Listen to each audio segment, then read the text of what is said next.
नमस्कार दोस्तों, आपका स्वागत है हिमाचल के सबसे ताज़ा खबरों के साथ। आज हम आपको 31 अक्टूबर 2023 के मुख्य समाचार प्रस्तुत करेंगे।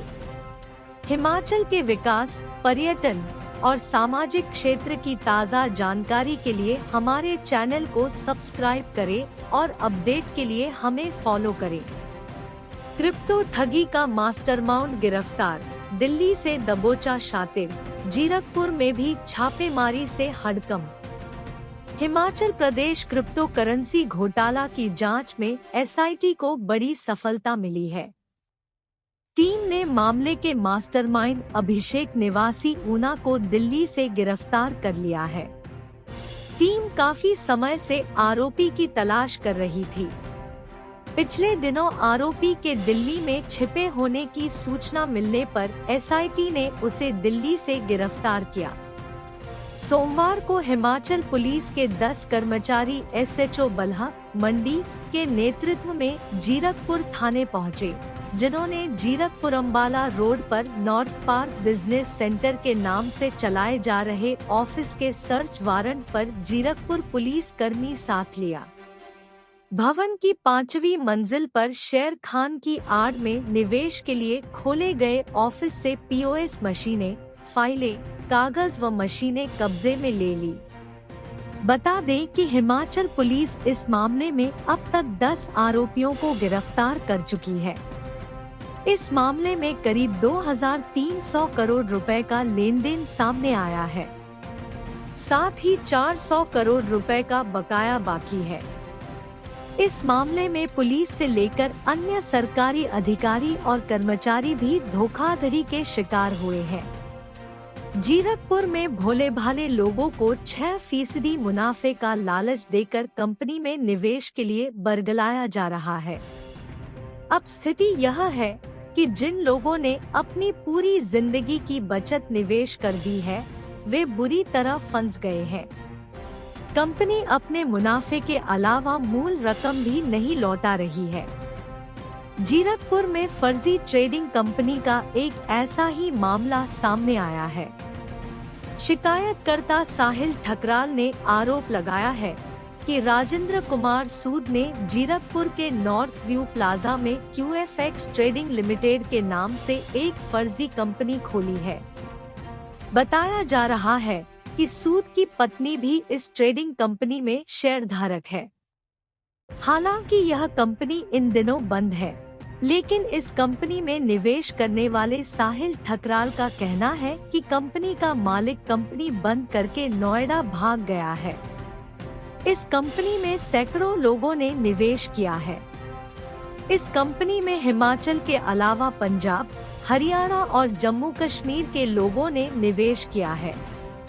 कंपनी के मालिक सूद ने आगे एक चेन बनाई और अलग अलग नामों से 12 से 13 फर्जी कंपनियां खोली, जिनके जरिए वह पैसों का लेन देन करता था। लोगों का आरोप है कि कंपनी पूरी तरह से फर्जी है और उसके पास कोई ट्रेडिंग लाइसेंस नहीं है। जीरकपुर पुलिस मामले की जांच कर रही है। विदेश भेजने के नाम पर ठगी करने वाले गिरोह का पर्दाफाश, पुलिस ने आरोपियों को गिरफ्तार कर शुरू की छानबीन। सोलन पुलिस ने विदेश भेजने का प्रलोभन देकर करोड़ों रुपए की ठगी करने वाले एक गिरोह का पर्दाफाश किया है। क्रिप्टो करेंसी फर्जीवाड़ा की तरह ही इस गिरोह के तार भी बाहरी राज्यों व कई अन्य देशों तक जुड़े हैं।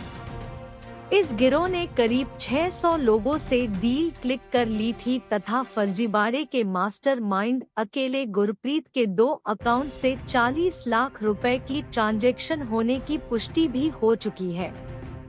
पुलिस के अनुसार यह एक बहुत बड़ी हेराफेरी का मामला है, क्योंकि विदेशों से भी इस गिरोह के सदस्यों के अकाउंट में मनी ट्रांसफर होने का पता चला है। हिरासत में लिए आरोपी ओमान, सऊदी अरब, बांग्लादेश व पाकिस्तान में रहने वाले भारतीय से भी फेसबुक व कॉल सेंटर में नियुक्त लड़कियों के माध्यम से संपर्क करके उन्हें कनाडा भेजने की एवज में पैसे ऐंठते थे। सोलन पुलिस द्वारा 27 अक्टूबर को धर्मपुर अस्पताल रोड पर अवैध रूप से चलाए जा रहे इस कॉल सेंटर में रेड की गई। यह कॉल सेंटर एक बिल्डिंग की ऊपरी मंजिल में 3 रूम सेट में चल रहा था, जिसे Messrs stone enterprises proprietor Gurpreet Singh पुत्र दीनानाथ निवासी परसराम नगर बठिंडा पंजाब के नाम पर जून से किराए पर ले रखा था। रेड के दौरान पुलिस को कॉल सेंटर पर 3 लड़के मिले, जिनमें उपरोक्त प्रोप्राइटर गुरप्रीत सिंह, इंद्रजीत सिंह पुत्र जसवीर सिंह निवासी मिनी सचिवालय रोड बठिंडा और गुरप्रीत सिंह पुत्र दर्शन सिंह निवासी एकता कॉलोनी बठिंडा मौजूद थे। उनसे पूछताछ करने पर उन्होंने बताया कि तीनों कनाडा जाने के इच्छुक लोगों का वीजा लगाने का काम करते हैं। इसके लिए इन्होंने 7 मोबाइल फोन व 2 लैपटॉप रखे हैं तथा इस काम के लिए 4 स्थानीय लड़कियों को भी 10,000 रुपए के वेतन पर रखा हुआ है।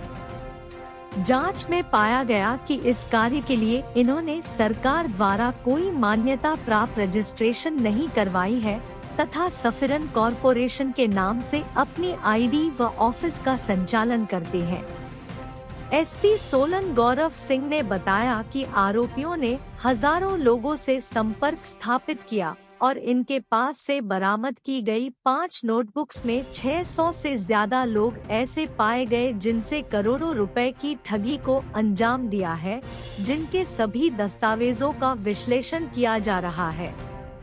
तीनों आरोपियों को आईपीसी की धारा 420 व 34 के तहत मामला दर्ज कर गिरफ्तार किया है। एचडीएम 10,000 सैलरी पर 4 युवतियों को नौकरी।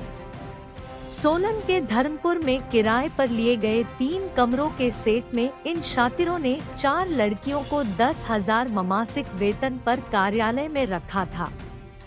ये लड़कियां सारा दिन मोबाइल फोन से कनाडा जाने वाले इच्छुक लोगों से संपर्क करती थी तथा डील क्लिक हो जाने के बाद उन्हें डायरी में नोट कर लिया जाता था। 600 लोग गिरोह के संपर्क में। पुलिस ने इंटेलिजेंस टीम के आधार पर मिले इनपुट पर कार्रवाई की है। पुलिस अधीक्षक सोलन गौरव सिंह ने बताया कि 600 के करीब लोग इनके संपर्क में आ गए थे तथा इनको अभी 3 महीने ही इस रैकेज को संचालित करते हुए थे। विदेश में रहने वाले लोग भी शिकार। हिमाचल के बॉर्डर एरिया में बैठकर यह शातिर पंजाब सहित अन्य राज्यों व विदेशों में रहने वाले लोगों को अपना शिकार बना रहे थे। ये सभी आरोपी स्वयं भी बठिंडा पंजाब के रहने वाले हैं। इनसे 7 मोबाइल फोन व 2 लैपटॉप भी बरामद किए हैं। सुभाष के बाद पत्नी बेटे संग दुबई फरार। पुलिस को जीरकपुर में बंद मिले ठिकाने। सुभाष के नाम 700 करोड़ के लेन देन, 2000 करोड़ से रुपए से भी अधिक के क्रिप्टो करेंसी के घोटाले में एसआईटी की कार्रवाई जारी है। लेकिन इसी बीच अब इस सारे मामले का मुख्य आरोपी और सारे खेल को रचने के बाद अरबों की ठगी कर दुबई फरार हो चुके सुभाष शर्मा की पत्नी भी अब दुबई फरार हो गई है। पुख्ता सूत्रों के अनुसार कुछ दिन पहले ही सुभाष की पत्नी अपने बेटे के साथ दुबई चली गई है। एसआईटी ने उसकी तलाश में जीरकपुर व चंडीगढ़ में छापेमारी की है। इसके साथ पंजाब पुलिस भी आरोपी की पत्नी को तलाश कर रही है, लेकिन पुख्ता सूत्रों के मुताबिक सुभाष की पत्नी भी दुबई जा चुकी है।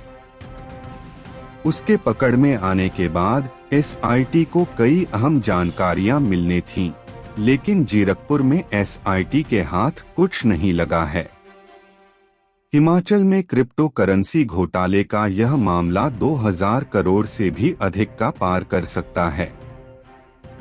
अकेले सुभाष का 500 से 700 करोड़ का लेन देन है।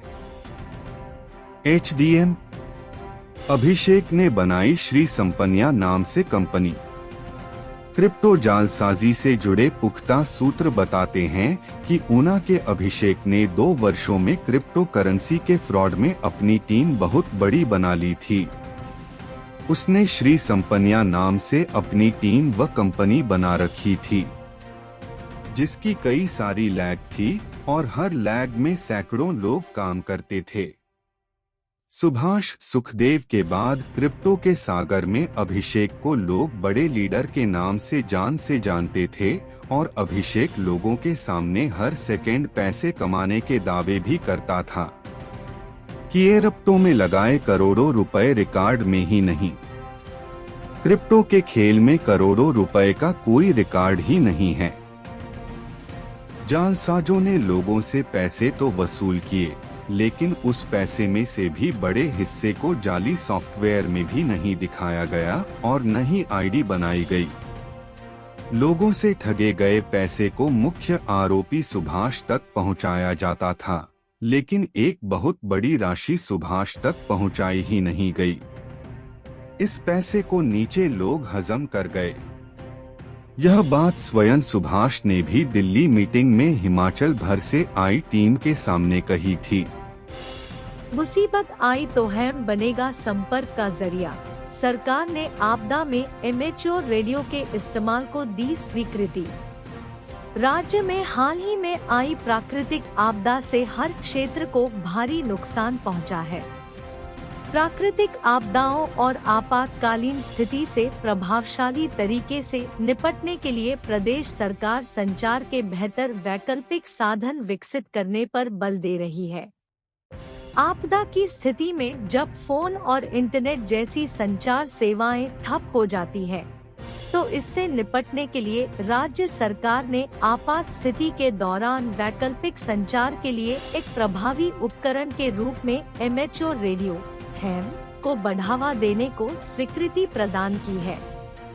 इस पहल के तहत राज्य के प्रत्येक उपमंडल में कम से कम एक हैम रेडियो स्वयंसेवक बनाने की परिकल्पना की गई है। ये स्वयंसेवक किसी भी आपदा या आपातकाल की स्थिति में राज्य स्तर पर स्थापित आपातकालीन संचालन केंद्र और सभी जिला आपातकालीन संचालन केंद्रों से जुड़कर वैकल्पिक संचार चैनल स्थापित करने में महत्वपूर्ण भूमिका निभाएंगे। इसके लिए स्वयंसेवकों को आवश्यक उपकरणों की 80% लागत का वहन सरकार द्वारा किया जाएगा तथा शेष 20% लागत स्वयंसेवकों को वहन करनी होगी। इसके अतिरिक्त राज्य सरकार शैक्षणिक संस्थानों में नए हैम रेडियो क्लब स्थापित करने, मौजूदा हैम रेडियो क्लबों को मजबूत करने और स्वयंसेवकों को प्रशिक्षण प्रदान करने में भी मदद करेगी। कब कहाँ होती है जरूरत? मुख्यमंत्री का कहना है कि बारिश और सर्दियों में लाहौल स्पीति, चंबा और किन्नौर जैसे जनजातीय जिलों सहित कई क्षेत्रों में संचार प्रणाली अक्सर ठप हो जाती है। ऐसे में संचार के वैकल्पिक साधन के रूप में हैम रेडियो की भूमिका और भी बढ़ जाती है। क्या है एमेच्योर रेडियो? मुख्यमंत्री सुखविंदर सिंह सुक्खू का कहना है कि आपातकालीन संचार में एमेच्योर रेडियो का अत्यधिक महत्व है, क्योंकि जब टेलीफोन, मोबाइल फोन सहित अन्य पारंपरिक संचार सेवाएं बाधित हो जाती है, तो यह रेडियो स्टेशन सूचना संप्रेषण में उपयोगी हो सकते हैं। लंबी दूरी तय कर सकने की इनकी क्षमता के कारण यह आपातकालीन स्थिति में त्वरित प्रतिक्रिया में महत्वपूर्ण भूमिका निभा सकते हैं तथा जीवन बचाया जा सकता है। NIT प्रकरण पर AICC गंभीर, कांग्रेस के राष्ट्रीय प्रवक्ता राठौर ने डायरेक्टर से मिलकर जाने हालात। राष्ट्रीय प्रौद्योगिकी संस्थान NIT हमीरपुर में एक सप्ताह पूर्व एमटेक के एक छात्र की कथित नशे के सेवन से हुई मौत और इस मामले में गिरफ्तार किए 2 ड्रग पैडलर और 3 छात्रों का मसला AICC all India Congress committee के पास भी पहुंचा है। AICC ने भी इस मामले पर गंभीरता दिखाई है। सोमवार को पार्टी के राष्ट्रीय प्रवक्ता व हिमाचल के ठियोग विधानसभा के विधायक कुलदीप राठौर NIT हमीरपुर पहुंचे और डायरेक्टर समेत प्रबंधन के अन्य लोगों से मुलाकात की। इस दौरान उन्होंने वास्तुस्थिति को जाना और जिला व पुलिस प्रशासन के अधिकारियों से भी बैठक करके इस मसले पर गंभीरता अपनाने को कहा। उन्होंने कहा कि एनआईटी प्रशासन ने इस दिशा में कुछ बदलाव किए हैं और आगे भी करने जा रहा है। कुलदीप राठौर ने मीडिया से अनौपचारिक बातचीत में कहा कि अब देखते हैं कि एनआईटी प्रशासन और स्थानीय प्रशासन और पुलिस ने जो कहा है उस पर वे कितना खरा उतरते हैं। नशे के सेवन से कमजोर हो रहा प्रदेश का भविष्य। एआईसीसी के प्रवक्ता ने कहा कि नशे का धंधा जिस तरह से देश या फिर प्रदेश में बढ़े लगा है, यह एक अंतर्राष्ट्रीय साजिश भी हो सकती है, ताकि नशे में धकेलकर यहाँ की पीढ़ी को इतना कमजोर बना दिया जाए कि वे किसी भी लायक न रहें। उन्होंने कहा कि खुफिया तंत्र को इसमें मजबूत होना होगा, खासकर राष्ट्रीय और राज्य की खुफिया एजेंसियों को आपस में तालमेल बनाकर काम करना होगा। बैंकिंग ऐप से 8 लाख का फर्जी लोन, शातिरों ने ऊना जिला के व्यक्ति का फोन हैक कर बैंक से मंजूर करवाया ऋण। बैंकिंग ऐप से प्रदेश के ऊना जिला के व्यक्ति के नाम पर शातिरों ने 8 लाख का फ्रॉड लोन बना लिया। व्यक्ति को शातिरों ने मोबाइल रिचार्ज का लिंक भेजकर लालच देकर फोन हैक कर बैंकिंग सर्विस के पासवर्ड प्राप्त कर लिए, जिसके बाद सारी घटना को अंजाम दिया।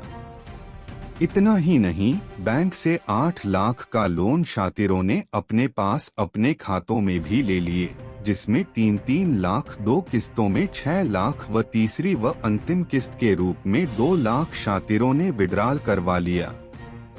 ऊना के व्यक्ति के नाम पर डिजिटल लोन लेने का हिमाचल प्रदेश में बड़ा मामला सामने आया है, जिसे लेकर अब साइबर पुलिस की ओर से हिमाचलियों को अपने मोबाइल में किसी भी प्रकार के अनजान नंबर के लिंक में क्लिक करने की मनाही करते हुए सजग रहने की हिदायत दी गई है। बैंकों की कार्यप्रणाली पर भी कई बड़े सवाल उठ रहे हैं। आम लोगों से औपचारिकताओं का अंबार लगाकर कई चक्कर काटने पर भी लोन नहीं मिलता है, जबकि ठगों को लाखों किसी और व्यक्ति के नाम पर ही लूटा दिए हैं। अम्ब के एक व्यक्ति को 8 अक्टूबर को एक अनजान नंबर से फोन आया और उसे उसके खत्म हो रहे मोबाइल फोन नंबर को रिचार्ज करने की बात कही। शातिरों ने पीड़ित को एक लिंक भेजा और उस पर क्लिक करने को कहा। पीड़िता ने वैसा ही किया और लिंक पर क्लिक कर लिया। इसके बाद शातिरों ने उसके फोन को हैक कर लिया। पीड़ित के मोबाइल फोन को हैक कर उन्होंने उसके योनो बैंकिंग ऐप से 8 लाख रुपए का लोन अप्रूव करवाया और उसे अपने खाते में ट्रांसफर कर लिया। ASP cyber crime Praveen Dhiman ने बताया कि पुलिस ने मामला दर्ज कर कार्रवाई शुरू कर दी है। उन्होंने लोगों से साइबर घटनाओं से पूरी तरह से सतर्क रहने की अपील की है। साथ ही शिकायत करने की बात कही है, जिससे लोगों को ठगी से बचाया जा सके। 2 कुलपतियों को आवेदन इसी हफ्ते। एचपीयू के लिए सर्च कमेटी की बैठक, आज फिर मीटिंग। हिमाचल प्रदेश विश्वविद्यालय शिमला और सरदार पटेल यूनिवर्सिटी मंडी में कुलपति के पद पर चयन के लिए सर्च कमेटी की पहली बैठक सोमवार को मुख्य सचिव प्रबोध सक्सेना की अध्यक्षता में हुई। यह बैठक पहले मुख्य सचिव कार्यालय सचिवालय में हुई और उसके बाद राजभवन जाकर भी मुख्य सचिव ने चर्चा की है। एचपीयू की सर्च कमेटी में मुख्य सचिव की अध्यक्षता में हुई बैठक में दिल्ली यूनिवर्सिटी के कुलपति योगेश सिंह और गोरखपुर से पूर्व कुलपति प्रोफेसर सुरेंद्र कुमार दुबे भी शामिल हुए। राज्यपाल के सचिव राजेश शर्मा ने बैठक की कार्यवाही को पूरा करवाया।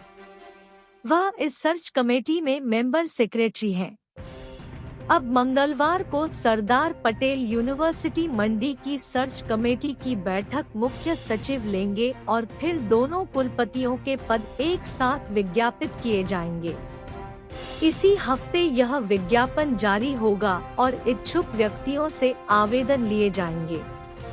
वर्तमान में राज्य में नई सरकार बनने के बाद से अब तक दोनों विश्वविद्यालय में नए कुलपति नहीं लग पाए हैं। हिमाचल प्रदेश विश्वविद्यालय का अतिरिक्त कार्यभार केंद्रीय विश्वविद्यालय के कुलपति प्रोफेसर SP बंसल के पास है, जबकि सरदार पटेल यूनिवर्सिटी मंडी में कुलपति का काम VC ही देख रहे हैं।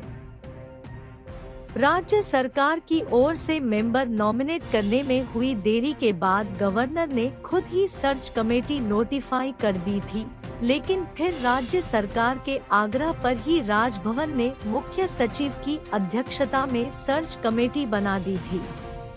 अब इस सर्च कमेटी की पहली बैठक हुई है। अफसरों का संकट और बढ़ेगा। ऊर्जा सचिव के साथ एलिमेंट्री डायरेक्टर भी आज हो रहे रिटायर।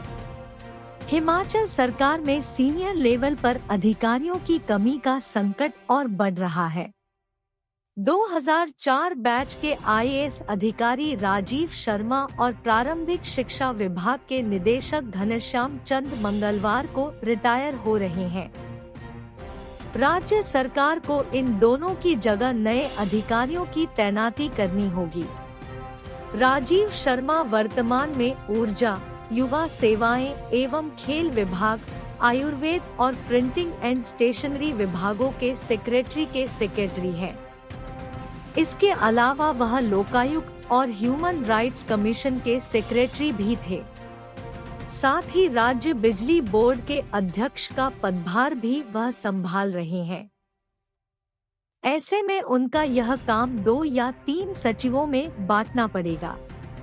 वर्तमान में प्रधान सचिव वित्त देवेश कुमार विदेश दौरे पर है और उनके अतिरिक्त कार्यभार RD नजीम के पास है। ऐसे में कुछ और अधिकारियों को यह कार्यभार अब देना होगा। दूसरी तरफ एलिमेंट्री डिपार्टमेंट के निदेशक घनश्याम चांद भी मंगलवार को ही रिटायर हो रहे हैं। 2005 बैच के IAS अधिकारी घनश्याम चंद 16 जनवरी 2023 को इस पद पर नियुक्त हुए थे। प्रारंभिक शिक्षा विभाग के निदेशक के पद को भी खाली नहीं छोड़ा जा सकता, क्योंकि मुख्यमंत्री ने शिक्षा मंत्री को ही आजकल तबादलों का अधिकार दे रखा है। ट्रांसफर पर बैन 1 नवंबर से फिर से लगने वाला है। ऐसे में कल और परसों तबादलों की सूची भी निकलेगी। इसीलिए राज्य सरकार को इस पद को भी जल्दी भरना होगा। 5 राज्यों में विधानसभा चुनाव होने के कारण 20 ऑल इंडिया सर्विसेज के अधिकारी चुनाव ड्यूटी पर जा रहे हैं। इनमें से 8 ने रिपोर्ट कर दिया है। जल्द ही सरकारी कामकाज निपटाने में जुटेंगे मुख्यमंत्री। दिल्ली स्थित एम्स में उपचाराधीन मुख्यमंत्री सुखविंदर सिंह की हालत में सुधार हो रहा है और वह जल्द ही दोबारा सरकारी कामकाज निपटाने में जुट जाएंगे। हालांकि अभी भी वह ICU में ही है और बुधवार को उनके फिर से टेस्ट होंगे। बताया जा रहा है कि जब तक इन्फेक्शन का लेवल 0 नहीं हो जाता, तब तक उन्हें ICU में ही रखा जाएगा। फिलहाल किसी को भी मुख्यमंत्री से मिलने की अनुमति नहीं है। बुधवार को होने वाले टेस्ट की रिपोर्ट यदि सामान्य आती है, तो उन्हें प्राइवेट वार्ड में शिफ्ट कर दिया जाएगा। विदित रहे कि पिछले बुधवार को पेट में हुए इन्फेक्शन के चलते मुख्यमंत्री को IGMC में भर्ती किया गया था। 2 दिन बाद मुख्यमंत्री सुखविंदर सिंह सुक्खू को वहां से दिल्ली स्थित एम्स के लिए रेफर कर दिया गया था। मुख्यमंत्री के मीडिया कोऑर्डिनेटर यशपाल शर्मा ने बताया कि मुख्यमंत्री की सेहत में धीरे धीरे सुधार हो रहा है।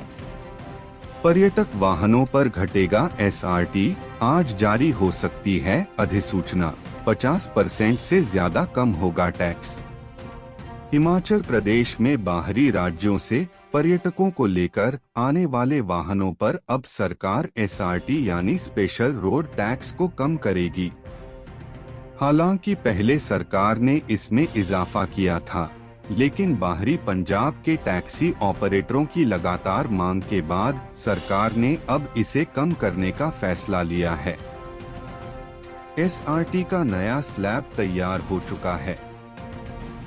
ऐसे में मंगलवार को इसकी अधिसूचना जारी हो सकती है।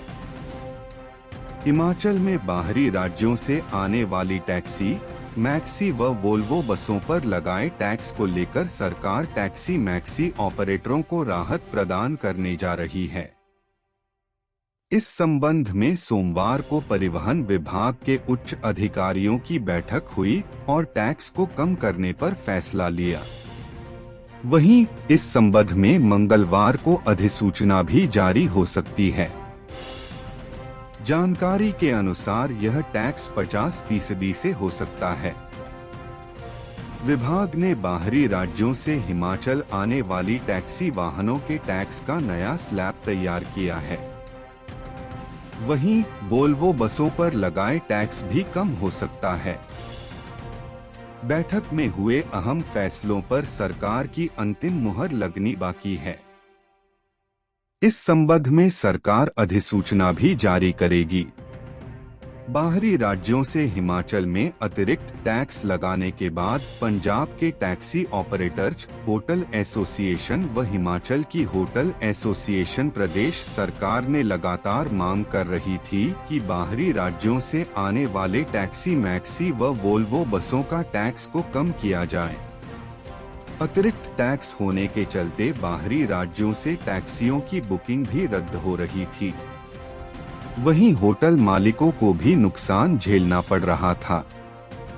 लाहौल में होगी देश की सबसे ऊंची सिंचाई परियोजना। 9 करोड़ 30 लाख की खंड नहर से सिंचित होगी 2000 बीघा जमीन। जल शक्ति विभाग समुद्र तल से करीब 15,000 फुट की ऊंचाई पर सिंचाई परियोजना का निर्माण कर कीर्तिमान स्थापित करने जा रहा है। दावा किया जा रहा है कि देश में इतनी ऊंचाई पर अभी तक कोई सिंचाई परियोजना का निर्माण नहीं हुआ है। इस परियोजना के बन से लाहौल के सबसे सूखाग्रस्त क्षेत्र तांदी पंचायत हरा भरा हो जाएगा। सूखे के कारण पंचायत के कुछ गांवों को पलायन करने तक की नौबत आ गई थी। खैर, अब यह इलाका जल्द पानी से तर हो जाएगा। जल शक्ति विभाग केलांग ग्रेटर हिमालय की पर्वत श्रृंखलाओं को काट कर तांदी पंचायत के 21 गांव के लिए खंडीप सिंचाई परियोजना का कर रहा है। इस सिंचाई परियोजना की लंबाई 5 किमी 470 मीटर होगी। नाबार्ड के तहत इस परियोजना पर 9 करोड़ 32 लाख रुपए खर्च किए जाएंगे। इस सिंचाई परियोजना से तांदी पंचायत की 2000 बीघा जमीन सिंचित होगी। गौर हो कि तांदी संगम के ठीक ऊपर बसे तांदी पंचायत के ग्रामीण पिछले कई दशकों से पानी के लिए तरस रहे हैं। बताया जाता है कि पंचायत के लिए सबसे पहले 1952 के आसपास सुमन नहर के नाम से एक सिंचाई परियोजना का निर्माण शुरू हुआ, लेकिन करोड़ों रुपए खर्च करने के बावजूद पानी नहीं पहुंच सका। तांदी पंचायत के ग्रामीण दशकों से पानी के लिए हुक्मरानों से संघर्ष करते आ रहे हैं, लेकिन अब जाकर ग्रामीणों का संघर्ष रंग लाता दिख रहा है। जल शक्ति विभाग के अधिशासी अभियंता हरि प्रकाश भारद्वाज का कहना है कि 15,000 फुट की ऊंचाई पर सिंचाई परियोजना का निर्माण करना किसी चुनौती से कम नहीं है। उन्होंने बताया कि इस नहर का मुख्य स्रोत 18,000 फुट पर स्थित गंगस्तान हिमनद है। श्री भारद्वाज ने बताया कि इस परियोजना में 5,000 मीटर के दायरे में 325 mm की पाइप बिछाई जाएगी, जबकि महज 15 मीटर लंबी सीसी लाइन बनेगी। साल 2024 के अंत तक परियोजना का निर्माण पूरा किया जाएगा। एचडीएम विधायक बोले, यह मेरा ड्रीम प्रोजेक्ट। विधायक रवि ठाकुर ने कहा कि खंडीप नहर उनका ड्रीम प्रोजेक्ट है। कहा कि इस नहर के बन जाने से तांदी पंचायत के 21 गांव का 2000 बीघा भूमि सिंचित होगा। उन्होंने विभाग को समय पर परियोजना का निर्माण कार्य पूरा करने को कहा है। आपातकालीन स्थिति से निपटने के लिए एमेच्योर रेडियो को बढ़ावा दे रही प्रदेश सरकार। राज्य में हाल ही में आई प्राकृतिक आपदा से हर क्षेत्र को भारी नुकसान पहुंचा है। प्राकृतिक आपदाओं और आपातकालीन स्थिति से प्रभावशाली तरीके से निपटने के लिए प्रदेश सरकार संचार के बेहतर वैकल्पिक साधन विकसित करने पर बल दे रही है। आपदा की स्थिति में जब फोन और इंटरनेट जैसी संचार सेवाएं ठप हो जाती हैं, तो इससे निपटने के लिए राज्य सरकार ने आपात स्थिति के दौरान वैकल्पिक संचार के लिए एक प्रभावी उपकरण के रूप में एमेच्योर रेडियो हैम को बढ़ावा देने को स्वीकृति प्रदान की है। इस पहल के तहत राज्य के प्रत्येक उपमंडल में कम से कम एक हैम रेडियो स्वयंसेवक बनाने की परिकल्पना की गई है। ये स्वयंसेवक किसी भी आपदा या आपातकाल की स्थिति में राज्य स्तर पर स्थापित आपातकालीन संचालन केंद्र और सभी जिला आपातकालीन संचालन केंद्रों से जुड़कर वैकल्पिक संचार चैनल स्थापित करने में महत्वपूर्ण भूमिका निभाएंगे। इसका प्रभावशाली कार्यान्वयन सुनिश्चित करने के लिए स्वयंसेवकों को पंजीकृत किया जाएगा और स्थापित मानदंडों के अनुसार एमेच्योर रेडियो के संचालन के लिए लाइसेंस भी दिए जाएंगे। इसके लिए राज्य सरकार स्वयंसेवकों को आवश्यक उपकरण खरीदने के लिए वित्तीय सहायता प्रदान करेगी। आवश्यक उपकरणों की 80% लागत का वहन सरकार द्वारा किया जाएगा तथा शेष 20% लागत स्वयंसेवकों को वहन करनी होगी। इसके अतिरिक्त राज्य सरकार शैक्षणिक संस्थानों में नए हैम रेडियो क्लब स्थापित करने, मौजूदा हैम रेडियो क्लबों को मजबूत करने और स्वयंसेवकों को प्रशिक्षण प्रदान करने में भी मदद करेगी।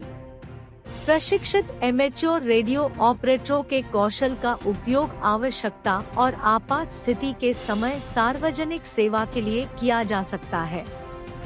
मुख्यमंत्री सुखविंदर सिंह सुक्खू का कहना है कि आपातकालीन संचार में एमेच्योर रेडियो का अत्यधिक महत्व है, क्योंकि जब टेलीफोन, मोबाइल फोन सहित अन्य पारंपरिक संचार सेवाएं बाधित हो जाती है, तो यह रेडियो स्टेशन सूचना संप्रेषण में उपयोगी हो सकते हैं। लंबी दूरी तय कर सकने की इनकी क्षमता के कारण यह आपातकालीन स्थिति में त्वरित प्रतिक्रिया में महत्वपूर्ण भूमिका निभा सकते हैं तथा अमूल्य जीवन बचाया जा सकता है। संचार प्रणाली ठप्प होने की स्थिति में इसके माध्यम से आवश्यक सूचनाएं प्रेषित की जा सकती हैं, जिससे आपदा के कारण होने वाली क्षति को भी कम किया जा सकता है। आपदा के दौरान स्रोत व्यक्ति, आपातकालीन प्रबंधन से जुड़े लोगों और आपदा प्रभावितों के बीच आपसी संपर्क बेहद अहम होता है। मुख्यमंत्री का कहना है कि बारिश और सर्दियों के मौसम के दौरान लाहौल स्पीति, चंबा और किन्नौर जैसे जनजातीय जिलों सहित कई क्षेत्रों में संचार प्रणाली अक्सर ठप हो जाती है। ऐसी परिस्थितियों में संचार के वैकल्पिक साधन के रूप में हैम रेडियो की भूमिका और भी बढ़ जाती है। इसलिए राज्य सरकार ने भविष्य की चुनौतियों के दृष्टिगत आपातकालीन संचार के एक प्रमुख उपकरण के रूप में हैम रेडियो को बढ़ावा देने का निर्णायक कदम उठाया है। जल शक्ति विभाग लाहौल में तैयार करेगा देश की सबसे ऊंची सिंचाई परियोजना, खर्च होंगे 9 करोड़। जल शक्ति विभाग समुद्र तल से करीब 15,000 फुट की ऊंचाई पर सिंचाई परियोजना का निर्माण कर कीर्तिमान स्थापित करने जा रहा है। दावा किया जा रहा है कि देश में इतनी ऊंचाई पर अभी तक कोई सिंचाई परियोजना का निर्माण नहीं हुआ है। इस परियोजना के बन जाने से लाहौल के सबसे सूखाग्रस्त क्षेत्र तांदी पंचायत हरा भरा हो जाएगा। सूखे के कारण पंचायत के कुछ गांव को पलायन करने तक की नौबत आ गई। खैर, अब यह इलाका जल्द पानी से तर हो जाएगा। जल शक्ति विभाग केलांग ग्रेटर हिमालय की पर्वत श्रृंखलाओं को काटकर तांदी पंचायत के 21 गांव के लिए खंडीप सिंचाई परियोजना का कर रहा है। इस सिंचाई परियोजना की लंबाई 5 किलोमीटर 470 मीटर होगी। नाबार्ड के तहत इस परियोजना पर 9 करोड़ 32 लाख रुपए खर्च किए जाएंगे। इस सिंचाई परियोजना से तांदी पंचायत की 2000 बीघा जमीन सिंचित होगा। तांदी संगम के ठीक ऊपर बसे तांदी पंचायत के ग्रामीण पिछले कई दशकों से पानी के लिए तरस रहे हैं। बताया जाता है कि पंचायत के लिए सबसे पहले 1952 के आसपास सुमन नहर के नाम से एक सिंचाई परियोजना का निर्माण शुरू हुआ, लेकिन करोड़ों रुपए खर्च करने के बाद भी पानी नहीं पहुंच सका। तांदी पंचायत के ग्रामीण दशकों से पानी के लिए हुक्मरानों से संघर्ष करते आ रहे हैं, लेकिन अब जाकर ग्रामीणों का संघर्ष रंग लाता दिख रहा है। जल शक्ति विभाग के अधिशासी अभियंता हरि प्रकाश भारद्वाज का कहना है कि 15,000 फुट की ऊंचाई पर सिंचाई परियोजना का निर्माण करना किसी चुनौती से कम नहीं है। इतनी ऊंचाई पर निर्माण के समय हादसों का हमेशा खतरा बना रहता है। उन्होंने कहा कि इस नहर के मुख्य स्रोत तक पहुंचने में पूरा एक दिन का समय लग जाता है। इस नहर का मुख्य स्रोत 18,000 फुट पर स्थित गंगस्तान हिमनद है। भारद्वाज ने बताया कि इस परियोजना में 5,000 मीटर के दायरे में 325 mm की पाइप बिछाई जाएगी, जबकि महज 15 मीटर लंबी सीसी लाइन बनेगी। उन्होंने कहा कि साल 2024 के अंत तक परियोजना का निर्माण पूरा किया जाएगा। हिमाचल कांग्रेस सेवादल मुख्य संगठक को एमपी में बड़ी जिम्मेदारी, सेवादल के मुख्य संगठक अनुराग ने भी की शिरकत। हिमाचल प्रदेश कांग्रेस सेवादल मुख्य संगठक चीफ ऑर्गेनाइजर अनुराग शर्मा ने मध्य प्रदेश के खरगोन में अखिल भारतीय कांग्रेस सेवादल की ओर से विधानसभा चुनाव के मुख्य प्रेक्षक रूप में भाग लिया। खरगोन में विधानसभा चुनाव के चलते इस महारैली का आयोजन किया गया। इस महारैली में अखिल भारतीय कांग्रेस के महासचिव इंचार्ज रणदीप सिंह सुरजेवाला, अखिल भारतीय कांग्रेस के महासचिव संजय दत्त, मध्य प्रदेश कांग्रेस के पूर्व प्रदेश अध्यक्ष अरुण यादव, खरगोन के विधायक रवि जोशी, हिमाचल प्रदेश कांग्रेस सेवादल के अध्यक्ष अनुराग शर्मा ने विशेष रूप से खरगोन महारैली में शिरकत की। पिछले 15 दिन से अनुराग शर्मा मध्य प्रदेश में अखिल भारतीय कांग्रेस के निर्देशानुसार विधानसभा चुनाव में मुख्य प्रेक्षक के रूप में महत्वपूर्ण सेवाएं दे रहे हैं। Himachal Pradesh Congress Sevadal media incharge R S Thakur ने यह जानकारी दी। इंतकाल अदालतों में कितने मामले निपटाए, सभी उपायुक्त जल्द बताएं। हिमाचल प्रदेश की सभी तहसीलों में सोमवार को इंतकाल अदालतों का आयोजन किया गया। इंतकाल अदालतों में कितने मामलों का निपटारा किया गया है, इसकी सूचना अभी सरकार के पास नहीं पहुंची है। राजस्व मंत्री जगत सिंह ने प्रदेश के सभी डीसी से इसकी सूचना मांगी है। गौरतलब है कि मुख्यमंत्री सुखविंदर सुक्खू के निर्देशों पर प्रदेश भर में इंतकाल अदालतों का आयोजन किया जा रहा है। कल भी प्रदेश भर में इंतकाल अदालतें लगेंगी। इसमें जो इंतकाल आज नहीं हो पाए, उन्हें निपटाया जाएगा। राजस्व मंत्री जगत सिंह नेगी ने इसे लेकर विभाग को सख्त दिशा निर्देश दिए हैं। इन 2 दिनों में इंतकाल के ज्यादा से ज्यादा मामलों को निपटारा किया जाएगा। जो इंतकाल पेंडिंग रहेंगे, उन्हें निपटाने के लिए दोबारा से इंतकाल अदालतें आयोजित की जाएंगी। हिमाचल में इंतकाल के 22,500 केस पेंडिंग हैं। कुछ इंतकाल 10 से 15 साल पुराने भी शामिल है। इनमें से कुछ इंतकाल सोमवार को निपटा दिए गए हैं। शेष केस को मंगलवार को निपटाने का प्रयास होगा। नागरिकों को चुनावी बॉन्ड का सोर्स जानने का अधिकार नहीं, अटॉर्नी जनरल आर वेंकटरमणी ने सुप्रीम कोर्ट से कही यह बात। देश के नागरिकों को राजनीतिक चंदे का स्रोत जानने का अधिकार नहीं है। अटॉर्नी जनरल आर वेंकटरमणी ने सुप्रीम कोर्ट से सोमवार को यह बात कही।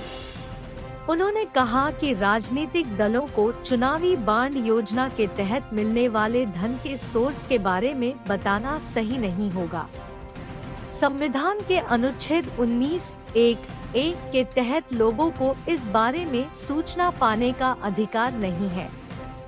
एससी में दाखिल की गई दलील में वेंकटरमणी ने कहा कि तार्किक प्रतिबंध की स्थिति नहीं होने पर किसी भी चीज और प्रत्येक चीज के बारे में जानने का अधिकार नहीं हो सकता। अटॉर्नी जनरल ने सुप्रीम कोर्ट से कहा कि जिस योजना की बात की जा रही है वह अंशदान करने वाले को गोपनीयता का लाभ देती है। यह इस बात को सुनिश्चित और प्रोत्साहित करता है कि जो भी अंशदान हो वह काला धन नहीं हो। यह कर दायित्वों का पालन सुनिश्चित करता है। इस तरह यह किसी मौजूदा अधिकार से टकराव की स्थिति उत्पन्न नहीं करता। शीर्ष विधि अधिकारी ने कहा कि न्यायिक पुनर्विचार की शक्ति बेहतर या अलग सुझाव देने के उद्देश्य से सरकार की नीतियों की पड़ताल करने के संबंध में नहीं है। बता दें कि सुप्रीम कोर्ट के 5 न्यायाधीशों की संविधान पीठ याचिकाओं पर 31 अक्टूबर से सुनवाई शुरू करने वाली है, जिनमें पार्टियों के लिए राजनीतिक वित्त पोषण की चुनावी बॉन्ड योजना की वैधता को चुनौती दी गई है। राजनीतिक दबाव के आगे बौने पड़े छात्र हित, शांता के बयान से गरमाया मुद्दा, सत्ता के खिलाफ शुरू हुई बड़ी चर्चाएं। हिमाचल प्रदेश केंद्रीय विश्वविद्यालय के धर्मशाला जदरांगल में बनने वाले कैंपस पर जमी सियासी बर्फ को पूर्व मुख्यमंत्री शांता कुमार ने ऐसा कुरेदा है कि अब सत्ता के खिलाफ बड़ी चर्चाएं शुरू हो गई हैं। हिमाचल को केंद्रीय विवि के लिए प्रो चंद्र कुमार से लेकर शांता कुमार और किशन कपूर व सुधीर शर्मा सहित तमाम सारे वरिष्ठ व पुराने नेताओं ने प्रयास किए हैं, लेकिन मौजूदा दौर के नेताओं की सियासत छात्र हितों पर भारी पड़ती दिख रही है। एक तरह जहां देहरा में भवन बनकर तैयार हो रहा है, वहीं दूसरी ओर धर्मशाला कैंपस के लिए प्रदेश सरकार 30 करोड़ जमा न करवाकर काम को रोक कर बैठी है। इस बड़े मुद्दे पर छात्र संगठनों सहित कांगड़ा व चंबा के सत्ता व विपक्ष के नेताओं की चुप्पी भी इन दिनों बड़ी चर्चा का विषय बनी हुई है। पूर्व मुख्यमंत्री शांता कुमार ने इसे दुर्भाग्यपूर्ण ही नहीं बल्कि शर्मनाक बताते हुए नेताओं और अफसरशाही की बड़ी नालायकी भी बताया है। शांता कुमार द्वारा तीखे और कड़े शब्दों का प्रयोग करने से खासतौर कांगड़ा व चंबा के नेताओं और अधिकारियों की कार्यप्रणाली पर भी सवाल उठने लगे हैं कि 13 साल बाद भी वह अपने जिले के बड़े मुद्दे पर सरकार के समक्ष बात रखने में हिचकते हैं। इतना ही नहीं, अक्सर बड़े बड़े आंदोलन छेड़े की दुहाई देने वाले छात्र संगठनों की चुप्पी भी इन दिनों खासी चर्चा बनी हुई है कि आखिर धर्मशाला में बनने वाले विवि के कैंपस पर सभी खामोश क्यों हैं, किसके इशारे पर यह सब कुछ हो रहा है। कांगड़ा को पर्यटन राजधानी बनाने का मुख्यमंत्री दावा कर रहे हैं, लेकिन शिक्षा पर्यटन को बढ़ाने के लिए केंद्रीय विवि जैसे उच्च शिक्षण संस्थानों पर काम नहीं होगा तो यह सपना भी सच नहीं हो पाएगा। केंद्रीय विवि में केरल, उत्तर प्रदेश, दिल्ली, राजस्थान, जे.एंड.के सहित देश भर के विभिन्न राज्यों के सैकड़ों छात्र शिक्षा ग्रहण कर रहे हैं। उधर स्थानीय विधायक व पूर्व मंत्री सुधीर शर्मा का कहना है कि इस मामले को उन्होंने विधानसभा में भी उठाया था और शिक्षा मंत्री से भी बात की गई है। उम्मीद है सरकार जल्द इस मामले को हल करेगी। वहीं भाजपा के जिला अध्यक्ष सचिन शर्मा का कहना है कि पार्टी इस मुद्दे को गंभीरता से उठा रही है। जल्द ही इस मुद्दे पर सरकार के खिलाफ बड़ा आंदोलन छेड़ा जाएगा। स्थापना काल से अटकाए जा रहे रोड़े। जब से धर्मशाला में केंद्रीय विवि की स्थापना का विषय शुरू हुआ था, तब से इसमें रोड़ा अटकाया जा रहा है। पहले धर्मशाला में कैंपस का 70% हिस्सा बनना तय हुआ था। उसमें कट लगाने को मुहिम चली। इसके बाद जदरांगल में चयनित भूमि को 300 हेक्टेयर से 150 और फिर 100 हेक्टेयर करके कम करने, इसके कैंपस को छोटा करने के लिए जोर लगाया गया। फिर केंद्र में लंबे समय तक फाइल को रोके रखा गया और अब प्रदेश सरकार 30 करोड़ जमा न करवाकर मामले को लटका रही है। इसके पीछे अब लोगों को कैंपस शिफ्ट करवाने की सियासी बू आने लगी है। ऐसे में आने वाले दिनों में यह मुद्दा एक बड़ा जनांदोलन बन सकता है। सैलानियों को अलर्ट करेंगे साइन बोर्ड। अब सेंचुरी एरिया में घुमंतू पर्यटकों को वन्य प्राणी विभाग के बोर्ड जागरूक करेंगे। विभाग ने वनों के भीतर दाखिल होने वाले छोटे रास्तों पर जंगली जानवरों और क्षेत्र में पाए जाने वाले फूल पौधों के बोर्ड लगाने का फैसला किया है। यह बोर्ड पर्यटकों को संबंधित क्षेत्र में पाए जाने वाले जानवरों और उनसे सावधान रहने के संकेत देंगे। इसके साथ ही वन्य जीवों और फूल पौधों को क्षति न पहुंचाने की भी जानकारी देंगे। वन्य प्राणी क्षेत्र की पूरी जानकारी इन बोर्ड के माध्यम से लोगों तक पहुंच सकेगी। खास बात यह है कि सेंचुरी एरिया में प्लास्टिक समेत दूसरे कचरे को फेंकने से भी पर्यटक परहेज करेंगे। इन बोर्ड के माध्यम से वन्य प्राणी विभाग स्वच्छता का संदेश भी दे रहा है। वन्य प्राणी विभाग ने इस अभियान की शुरुआत चूड़धार से की है। चूड़धार के क्षेत्र में सेंचुरी एरिया से गुजरने वाले रास्तों को दुरुस्त किया है और इन रास्तों के आसपास ही यह बोर्ड भी स्थापित किए हैं। वन्य प्राणी विभाग प्रदेश के दूसरे क्षेत्रों में भी इस तरह के बोर्ड लगाने की तैयारी में है। वन्य प्राणी विभाग मुख्यालय अतिरिक्त अरण्यपाल रवि शंकर ने बताया कि यह बोर्ड सेंचुरी एरिया में जाने वालों को जागरूक करेंगे। उन्होंने बताया कि चूड़धार से बोर्ड लगाने की शुरुआत हुई है और भविष्य में इन्हें दूसरी जगहों पर भी स्थापित किया जाएगा।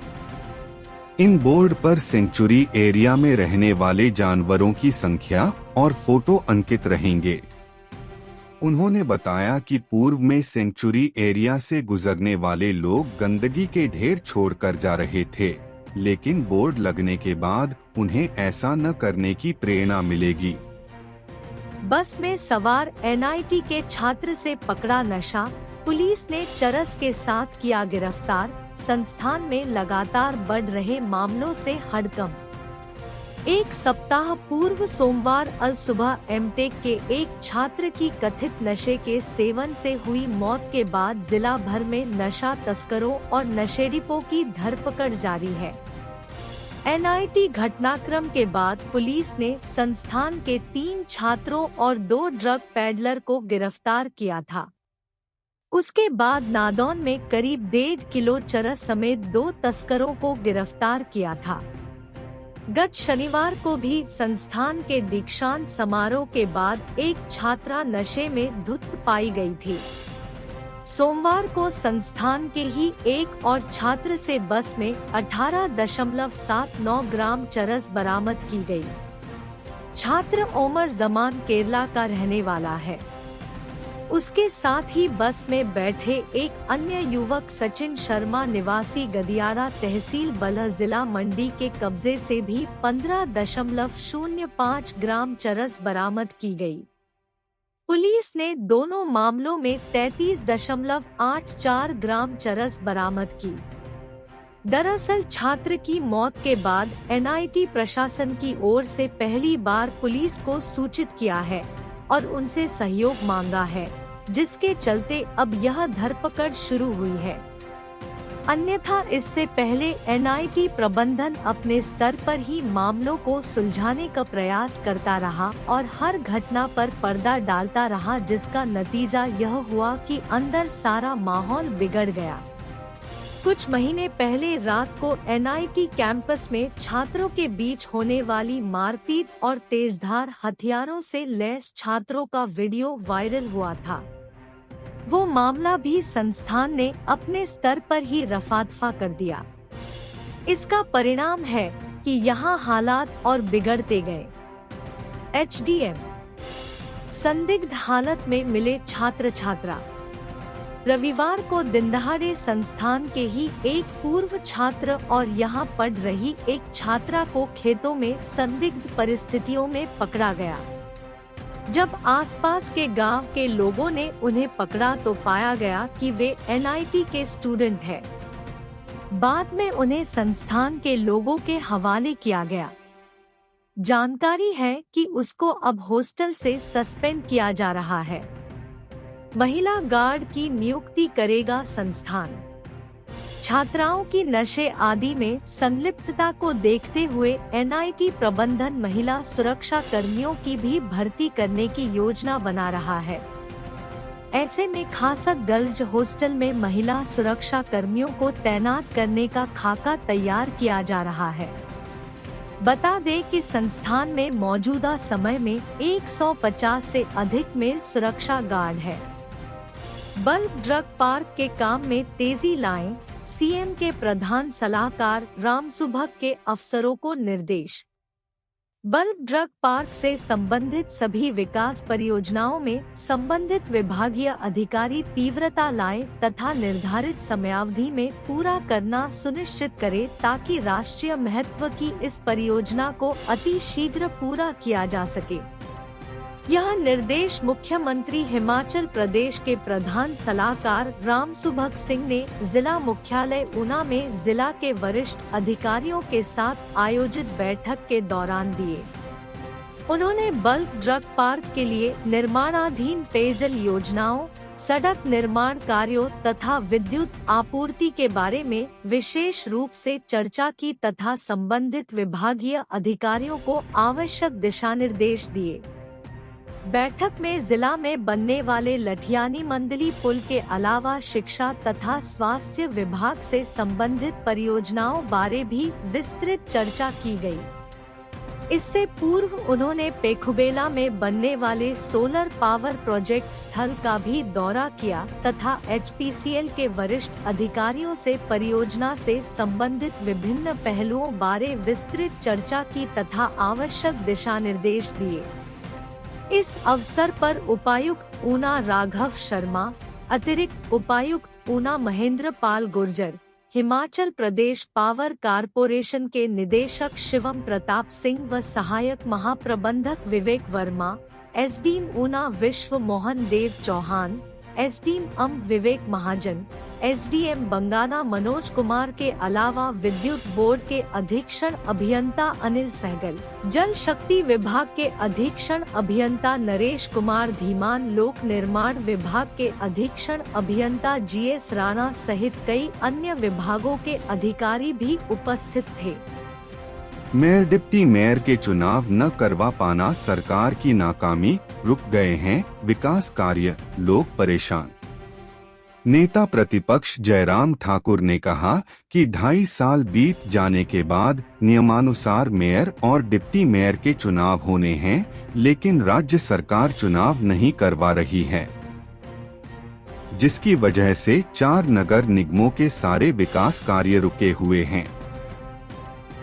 सभी नगर निगम आपदा प्रभावित क्षेत्रों में हैं और चुनाव न होने की वजह से एक भी काम उन क्षेत्रों में नहीं हो पा रहे हैं। जयराम ठाकुर ने कहा कि यह सिर्फ सरकार की नाकामी है, जिसके कारण लाखों लोगों को परेशानियों का सामना करना पड़ रहा है। जयराम ठाकुर ने कहा कि प्रदेश में मंडी, सोलन, धर्मशाला और पालनपुर नगर निगमों में सरकार की नाकामी के कारण मेयर और डिप्टी मेयर के बिना चल रही हैं। विकास के जो भी काम प्रस्तावित हैं, वो पूरी तरह से ठप्प पड़े हैं। मेयर और डिप्टी मेयर का चुनाव न करवा पाना प्रदेश सरकार की नाकामी है। नियमों के तहत इस पद को खाली नहीं रखा जा सकता। अब तो विधायकों के वोट को लेकर भी स्थिति स्पष्ट हो चुकी है, फिर भी सरकार यह चुनाव नहीं करवा रही है। इस प्रक्रिया में कोई बड़ा मतदान नहीं होना है, जिसमें बहुत वक्त और संसाधनों की आवश्यकता होती है। नेता प्रतिपक्ष ने कहा कि आपदा की वजह से प्रदेश भर में भारी नुकसान हुआ है। इस नुकसान से उबरने और लोगों को राहत पहुंचाने के लिए जिम्मेदार संस्थाओं का सुचारू रूप से कार्य करना अत्यंत आवश्यक है। ऐसे में जब मेयर और डिप्टी मेयर जैसे अहम पदों पर कोई नहीं होगा तो राहत और पुनर्वास के काम प्रभावी तौर पर कैसे हो सकते हैं। मेयर किसी शहर का पहला नागरिक होता है। उसके कार्यक्षेत्र में सभी प्रमुख कार्यों में उनकी अहम भूमिका होती है। जनता द्वारा चुने जाने के कारण जनता के पार्टी उनकी भी जवाबदेही होती है। ऐसे में उन्हें कार्य न करने देना लोकतांत्रिक व्यवस्था का अपमान है। उन्होंने कहा कि वर्तमान कांग्रेस सरकार हर तरफ से तानाशाही की तरफ बढ़ती जा रही है। उन्होंने कहा कि इतने महत्वपूर्ण पदों पर चुनाव न करवाकर सरकार लोगों के लोकतांत्रिक अधिकारों का हनन कर रही है।